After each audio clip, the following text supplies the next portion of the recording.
வெற்றிவேல் முருகனுக்கு அரோகரா. வேலுண்டு வினையில்லை, மயிலுண்டு பயமில்லை, குகனுண்டு குறைவில்லை, கந்தன் உண்டு கவலை இல்லை. இன்றைக்கி கந்தசஷ்டி விரதத்துடைய டே 2 தாங்க.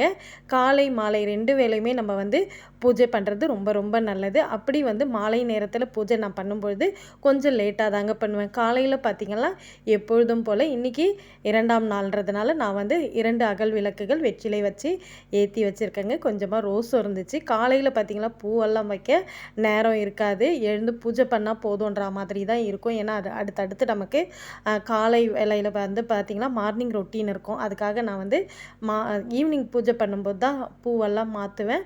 நைவேத்தியன்னு பார்த்திங்கன்னா பாலும் நாட்டு சர்க்கரை வச்சுருந்தேங்க நான். அவங்க வந்ததுக்கப்புறமா தான், அவங்க எப்போ வராங்களோ அப்போ தான் நான் ஈவினிங் பூஜையை கொஞ்சம் லேட்டாகவே கூட பண்ணுவேங்க. இப்படி தான் என்னுடைய கந்தசஷ்டி பூஜை ஒவ்வொரு ஆண்டும் இருக்கும். நீங்கள்லாம் வீட்டில் பூஜை பண்ணிட்டீங்க, நீங்கள் எந்த மாதிரி விரதங்கள்லாம் இருக்கீங்க அப்படின்னு சொல்லிட்டு கண்டிப்பாக கமெண்ட்ஸில் சொல்லுங்கள். வீடியோ பிடிச்சிருந்தா சின்னதாக ஒரு லைக் பண்ணுங்கள். தேங்க்ஸ் ஃபார் வாட்சிங். பாய்.